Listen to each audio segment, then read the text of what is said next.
This will be a fun one. Yeah, we're just gonna spread this in both locations because makes sense. Anyways, when it comes to my friends, and well, one friend and one jerk who actually showed that he loves money more than friendship, period. Well, the friend that I have right now, which this happened some years ago, and it's kind of crazy that there was like so many fabrications he told me that actually were dead wrong. But one in particular that is pretty interesting, and since it actually is not real, I kind of want it to be real, which is none other than he basically told me in Winn Dixie, I think that was Winn Dixie, basically the idea of where there are two versions of the Harry Potter books. You have the normal Harry Potter books that people read, and then Secret Hush Hush. There are opposite versions of the Harry Potter books, exclusively at Winn Dixie. And these are books that actually are like, what if Harry actually did go to Slytherin? And these books actually will follow along with him going to Slytherin and how things are different. Of course, I looked a few times to see where they are, and it's like, I think they're normal. And it's like, pretty sure they wouldn't be like in disguise, being like, yeah, we have the original books in original covers, but well, they're not actually the real ones. It's actually the alternate ones, the alternate world. And of course, well, later I figured out that chances are this is a lie because if it was true, then wouldn't Harry Potter fans actually talk about both books and we'd say how crazy it is?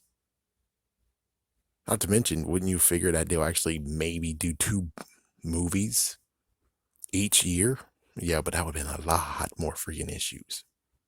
But anyways, yeah, it's like pretty crazy where it's like, yeah, Harry actually befriended Drago and then eventually ends up being like some kind of thing of where they actually had a fight and they're actually fighting each other in some big building of some sort. I forgot what building, I forgot what he told me.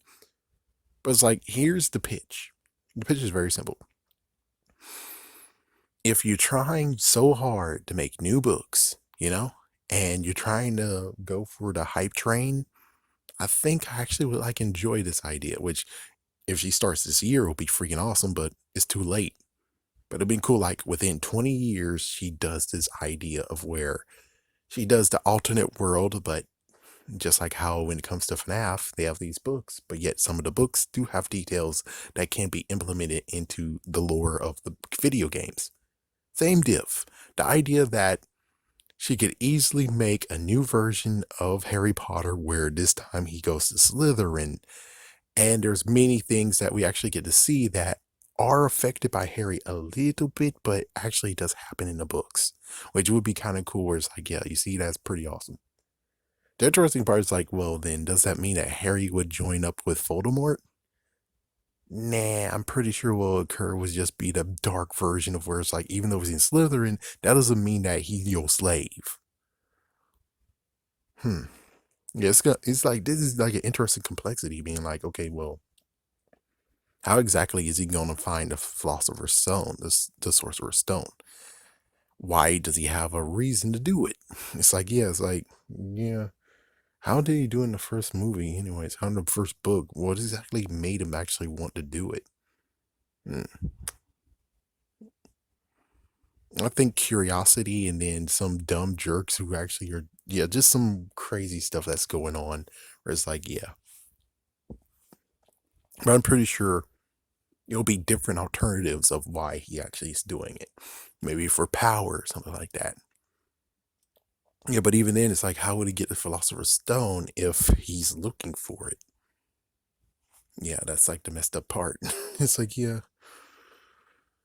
I don't know. That's kind of an issue where it's like, yeah, this could be crumbling at the seams, but it's like, it still be a cool, interesting alternative of how messed up things will get freaking screwed up and everything if Harry was on the wrong side. And even so, it's like, well, doesn't that mean that maybe he would still hang out with Hermione and Ron? That they might actually have to still this partnership, even though they're in different schools, different whatevers. That would be interesting, wouldn't it? It's like, because like Carrier Creek, they did the same exact idea that in the end is like, yeah, you couldn't really actually separate these three. So it'll be the interesting part of where it's like, yeah, this is like, it was even crazy. It's like, well, then how would Harry actually change from his lifestyle? Because everyone in Slytherin, well, technically Harry is freaking damn rich. It's like Harry's freaking damn rich. So I guess as soon as he finds out he's rich, he's not living in Dudsters anymore. No, he's living the lavish lifestyle that he, in quotation, is supposed to be doing. Yeah, I just hope that it doesn't equal to the part of where it's like, oh yeah, well, he's poor now. He's blew all that money. He just blew it off. But I'm like, nah.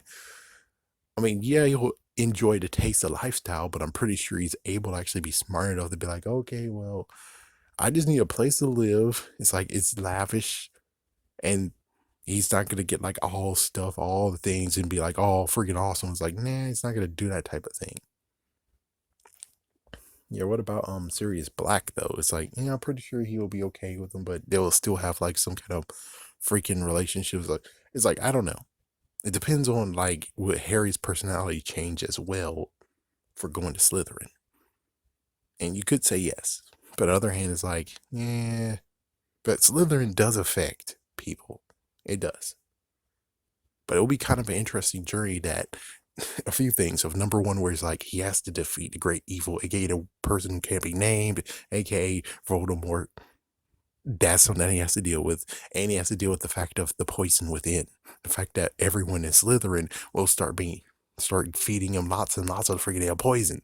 And it's up to him to actually fight that and keep it at bay. So he's able to just go through the whole entire thing, learn everything that he needs to know, and graduate. I think that's it. I think that's the two things. Yeah, most likely is the two things that's going on. So, anyways, I wish it existed. I'm interested in how this would play out. And it'll just give her 7 more books to actually write, right? Who would actually hate her? The fact of where it's like she's writing Harry Potter's coattails still. It's like she did do the stage play. It's like she did do the freaking stage play. So it's like, pretty sure if someone actually pictured this idea to her, she'd most likely be okay with it. Just saying. Anyways, yeah. Have a good night.